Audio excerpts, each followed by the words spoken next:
Hello everybody, welcome again to my YouTube channel. Today in this video lesson I will share with you about the new point that we continue from last week. The new point is about what factors which affects agriculture.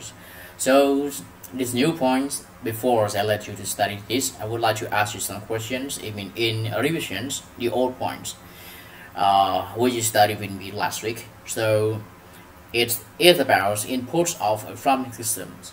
Can you answer the questions? Can everybody pause these videos for a second and answer? Okay. Something such as energies, money, and information that is put into a system, organizations, and machines so that it can operate. And one more question. Outputs of farming systems. Pause again, please. Okay. Let's take a look. Inappropriate combinations of farm enterprises, cropping system, and horticulture, livestock, fishery, forestry, poultry, and the means available to the farmer to raise them for profitability. Yes. So now look at my new points here. What are the factors which affect agriculture? Yes, actually, there are many factors which affect this agriculture, but we only bring all you to know only two factors. Yeah. So many factors influence agriculture and related farm activities. We only bring you only two main parts.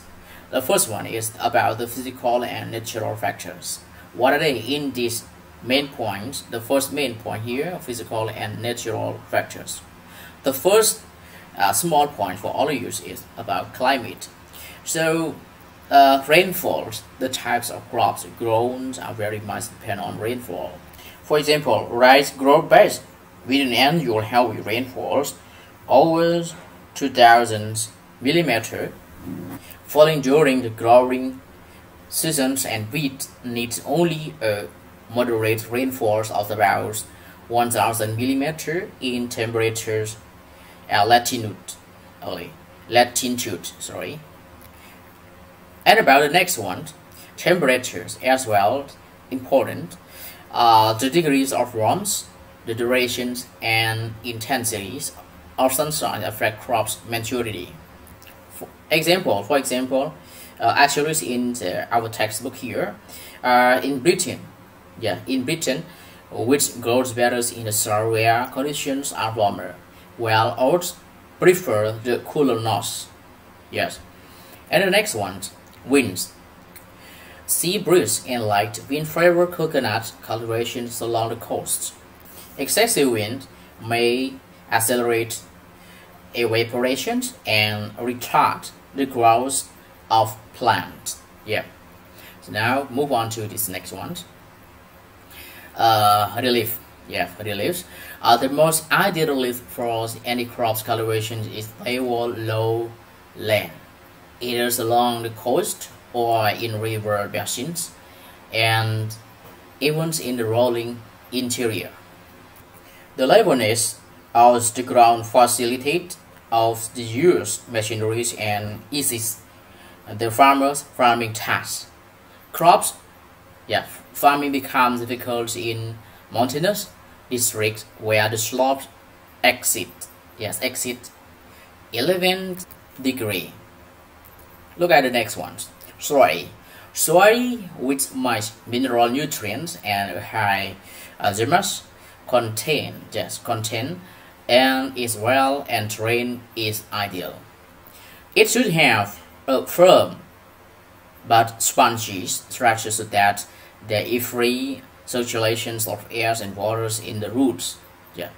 Crops vary in their demand for different types of mineral nutrients in the soil. For example, cotton grows best in soil rich in nitrates. Rubber prefers deep, slightly acidic soil, while cocoa grows very well on soil rich in iron and potassium. Yes. So now look at the next ones. The second factor here, the second main factor the human and economic factors. So I will bring you all to know the small main points in this second main point here. Take a look together. So the first one, capitals. Capitals also money. Yes, refer to money is what's needed to buy the farm and is necessary. Do you think so? Yeah, capital is also very important for for farming. And labor. Labor, the types of farming done in a place is strongly influenced by the types of labors available. A skill, available skill, semi-skills, and unskilled. And number three, management. Management horticultural gardens that make intensive use of skilled labor and modern equipment are managed by highly paid personnel. The rubbers and oil palm estates in Malaysia are owned by large corporations, which provide their managers with free living quarters. So take a look to the next slide about the next point here. Transport.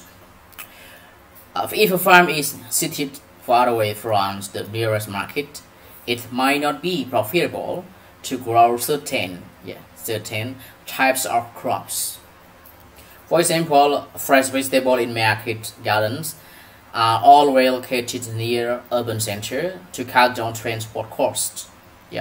For crop designated for the export market, the farmer has to meet freight charges for road, rail, sea, and air. New technologies. Modern farmers rely greatly on the latest technology to have a competitive edge over rival producer. Demand and price fluctuations. Farmers grow certain types of crops which are in demand. And number 7 here, government policy. The government plays vital roles in deciding the agricultural policies of the country. Some governments provide land for farmers to grow crops, grant subsidies in certain essential crops, such as paddy planting in Malaysia. Establish agricultural institutions to promote markets and research into specific aspects of farming. And now we move on to the next slide. The next slide here is the question of what is green revolution. What is green revolution? So look at to the answer. Green revolution is a large increase in food productions in developed and developing countries, achieved by using modern agricultural. Number 1, green revolution is one of the most remarkable advancements seen in the history of agriculture, and it is a term used to describe the worldwide effort in increasing food productions in the world. And number 2, the world has always been short of food as there is a rapid increase in population. Crop failures, famine, and starvation kills millions worldwide. And number 3, there has been 2 green revolutions. The first one from 1950 to 1970, in the developed countries such as the USA, Canada, New Zealand, and the countries in Europe to increase food productions, and the second took place in the 1960s, in the developing countries such as India, Pakistan, Bangladesh, China, Japan, Mexico, Argentina, Colombia, Egypt, Turkey, Thailand, Malaysia, Indonesia, and Philippines. So do you have everyone? If you want to know this clearly, you can open your textbook to page 78 to know in yeah, the point here, what is green revolution, and read the wholes to know about yeah, unimportant points from 1 to 3. Yeah, so now I have, that's all. Yes, I think that's all for all of you. So we move to the next slide, and also the last slide here, I have some question for everyone to answer. And don't forget to write and send me through my personal Telegram. Don't forget to do it together. I only got some answers from some students through my Telegrams, but I don't know exactly that their students didn't do it wise. Okay. So in this question, I have 2 questions. The first one, what are the main factors which affect agriculture? Yeah, what are the main factors which affect agriculture? I think it's easy. If you used my video until the end of this video, I think that it's easy for you, because it has already the answer in this video for this question. And the second question, what is green revolution? Okay, I think that everyone can do it and send me through my personal Telegrams. Don't forget to do it together, because we nearly have midterm exams or the final exams. I hope everyone can do. Okay, goodbye, good luck.